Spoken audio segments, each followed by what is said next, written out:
Wow. Good evening, or as we say in Kosovo, mirmrama. Thank you, Damon, so much for your generous remarks. And thank you, Atlantic Council. You have been and continue to be a great friend to Kosovo, and it truly is an honor to be here to celebrate the 60th anniversary. I'm humbled to share the stage with tonight's honorees, Dr. Burla, Dr. Turecci, Professor Sahin.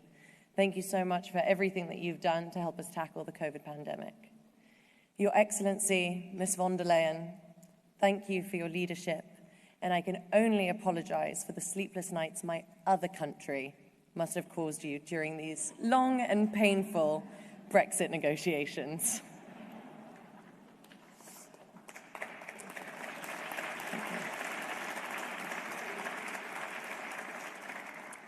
I stand before you as a child of Kosovo, who was born and raised in the United Kingdom and is here today as the guest of the United States. I come from a place most of you will have heard of, but perhaps not in the way I'm about to describe. I want to share with you a little bit about my Kosovo. Kosovans love to party, which is no surprise, perhaps as 50% of the population is under 25 years old. I'm officially old in Kosovo. I heard a story recently about a visitor that went to Pristina, the capital city of Kosovo, being kept awake until the small hours by a lively crowd at a bar opposite her hotel. The next morning, she asked the reception what the occasion was, and they said, "That? Oh, that was just a Monday." Pristina has a wonderful cafe culture. Forget grabbing coffee on the go, dress sharp, pull up a seat, and watch the world go by. It's very European. For a small country, Kosovo is bursting with creativity, and I could reel off examples, but here are just a few. Hive, a beautiful Kosovan film, took 3 major awards at this year's Sundance. Watch out for it at the Oscars. Pristina will also host Manifesta next year, which is a contemporary art and culture biennale, and that will see the city overtaken with public art exhibitions and installations. And journalists from highly respected publications speculate on what must be in the water to produce so many successful music artists.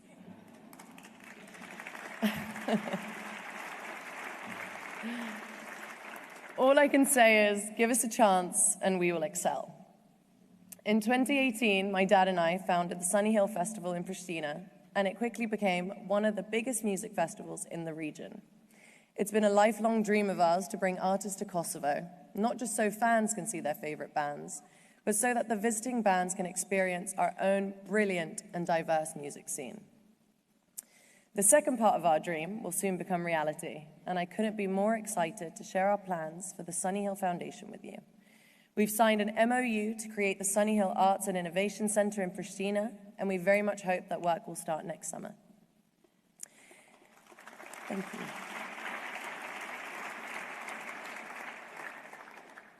It will be a creative space where young people can learn about music production and performance. For those who want to break into the industry, there will be workshops run by visiting artists and producers from all over the world who will share what they've learned. And for others, the center will be a place to build confidence, learn some skills, and most importantly of all, have some fun. The first concert I ever went to was Method Man and Redman. It was in Pristina, and I was 13. It was a bit random, really cool, and definitely not quite age appropriate. But it wasn't like I had any actual choice of shows. Kosovo is just too small a market to be included on most world tours. So now we bring artists to Kosovo. And without exception, everyone that we've invited to perform at the Sunny Hill Festival, from Miley Cyrus to Calvin Harris, is just blown away by the whole experience. They say it's one of the best shows they've ever done, as the energy is so roaring, the audience so present, and the welcome so sincere. The best performances are when you have that really great chemistry with the audience, and that somehow always seems to happen at Sunny Hill. However, appearances can be also deceiving. In many ways, life in Kosovo is tough, and it undeniably bears the scars of years of war. Even for those who mercifully escaped the war, it nonetheless leaves its legacy. My parents left Kosovo in 1992 as tensions were rising. while they were fortunate enough to make a good life in London, there were years when they knew they couldn't return home. That must have caused a pain I can only imagine. Sometimes when I talk to my parents about this time, they can speak for hours. And other times it's just too exhausting, and they say they feel they've lived through 300 years. For me, having this dual identity has actually been really positive. I'm always flattered when people comment on what they call my immigrant work ethic. It's true, it's a gift that's been passed down the generations. But even with a determined and bold national spirit, it takes time to recover and find a new footing. Today, Kosovo still faces many challenges, and often it's the young generation who bear the brunt of it. Young people struggle to find work, and their opportunities are hampered by restrictions that make it difficult to travel for work or pleasure. After we fulfilled all the criteria, the European Commission actually recommended visa liberalization for Kosovo for more than 3 years ago. So do you think we could get that done now, or?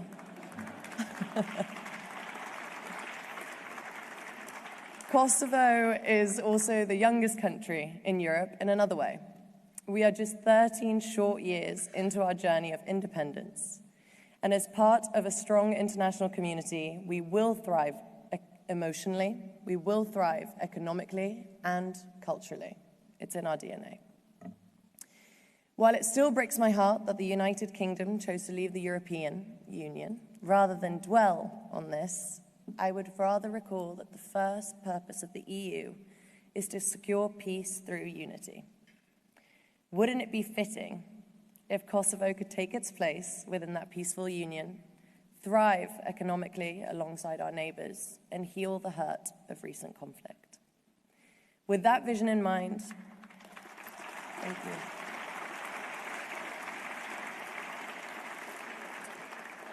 With that vision in mind, I accept this award with gratitude for all the young people of Kosovo, and to receive it on their behalf, I would like to invite Kosovo's own young leader, Her Excellency President Vjosa Osmani, to the stage.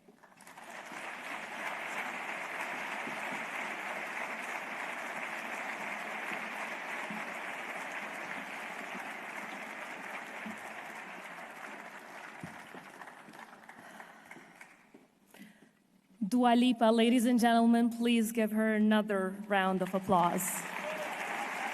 Absolutely deserved. Your Excellencies, distinguished guests, first of all, Dua, thank you so much from the bottom of my heart for giving me the honor of accepting this award on behalf of the people of Kosovo. I am delighted to be here to celebrate tonight's honorees. Congratulations to all of you. We in the Republic of Kosovo have been following Dua's progress since day one. And I am so incredibly proud that her talent has been recognized by the world too. I thought Dua was best described in a headline of an article written early on in her career, which reads, "Meet Dua Lipa, a restless spirit with a mighty big voice." Words that ring even more true today. Dua is indeed restless, but restless in ambition. Dua indeed has a mighty big voice, not just in terms of her vocal capabilities, but also in the way she has chosen to use her incredible voice and platform to be an extraordinary advocate for women, unafraid to take on political issues, and a restless champion for her home country, the Republic of Kosovo, and its people. So thank you once again for being our voice, Dua. You are the greatest ambassador that one country can dream of. You not only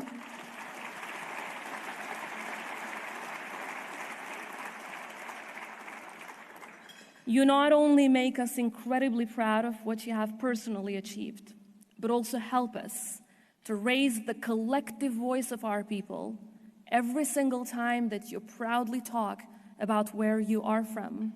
Some might say, in the words of your music, that you are levitating Kosovo. For those of you in the room who may be unfamiliar with our story, Kosovo is a nation full of restless spirits, bright, brilliant, and ambitious minds who see their future at the heart of the European Union.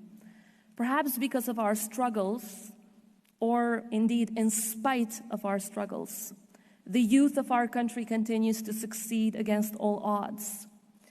What is quite clear to me is that when our young people are given opportunities, they exceed beyond expectations.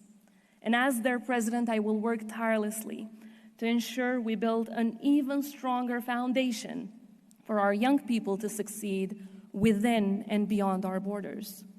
If it isn't convincing enough for me to stand and say this here before you today, just look around the global music. Just look at our Dua and what she has achieved. Look at our film industry and the amazing Hive movie, which I join Dua in inviting you to see. Sports and many other industries to see just what our country and our people are capable of achieving when they are given a chance. From our globally renowned filmmakers to our tech companies attracting investment directly from countries like the United States, or those exporting our goods and services to every part of the world, our athletes who raise Kosovo's flag even in non-recognizing countries, I couldn't be more proud than I am with all of our everyday shining stars. For those of you that have never been to Kosovo, I urge you to visit so that you can see its beauty, its uniqueness, and the warmth and admiration that my people hold for your countries, for the countries who stood by us in our darkest days, and in particular, the United States of America. You'll have heard this before, but Kosovo really is the most pro-American and the most pro-European nation on earth. You supported us.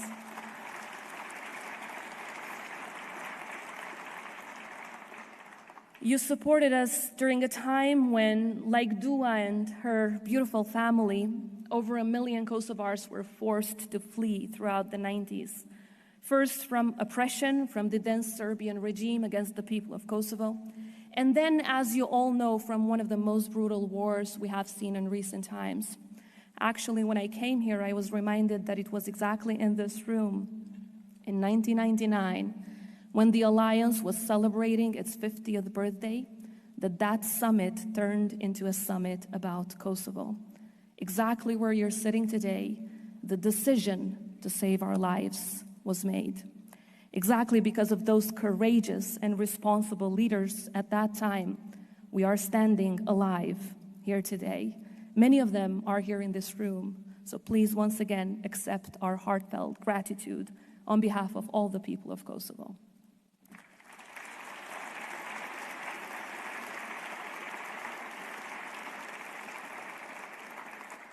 Of course, we wouldn't be here and we wouldn't have achieved everything that we have without the collective support of so many allies around the world. Let's not forget, Kosovo is the biggest US foreign policy success story. We can never say that enough. Your bipartisan support has been invaluable, but today we face a different set of challenges, and we hope to continue to count on all of you as we open a new chapter in our efforts to strengthen Kosovo's international standing. Kosovo is a beacon of hope and a beacon of democracy. Just 13 years on from our declaration of independence, today we have the kind of institutional stability that many countries can only dream of. We join our allies in peacekeeping missions and are honored to be among the very few countries that have offered shelter to Afghans in need escaping persecution. In fact, we're the very first country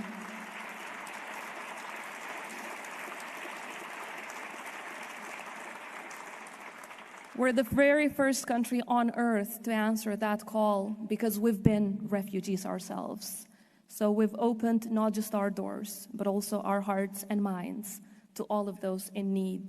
And we couldn't be prouder to stand by our allies in this important effort.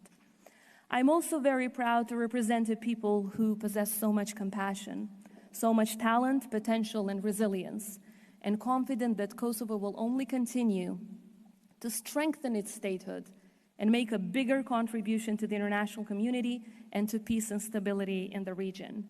We will do all this because it is what our people deserve. We have been through too much to turn back now, and we will continue to defend our freedom and our right to exist as an independent and sovereign country. And to those that try to dim our lights, I have a message for those. They're not in this room, obviously. In Dua's words, we've got new rules.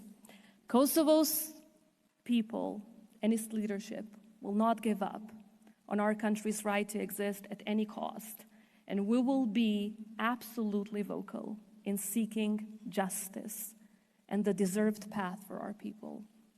Kosovo's future lies within the Euro-Atlantic structures. We have never looked elsewhere. And finally, I'd like to take this opportunity to once again join Dua's mighty big voice in calling on EU member states to deliver on the long overdue promise to grant visa liberalization to the citizens of the Republic of Kosovo. Dear friends, tonight we celebrate the successes and achievements of Dua and the other honorees. You know, Dua in our language means love. That's exactly what she has been spreading around the world, but especially in her home country, Kosovo, since day one. I really look forward to meeting as many of you in other occasions in the future, when we will gather to celebrate upcoming successes of Kosovo and our superstar youth. In this journey, we really hope to have you by our side. So thank you to the Atlantic Council for honoring our remarkable Dua. Dua, thank you so much for turning the eyes of the world to Kosovo. Thank you all for a wonderful night, and good night.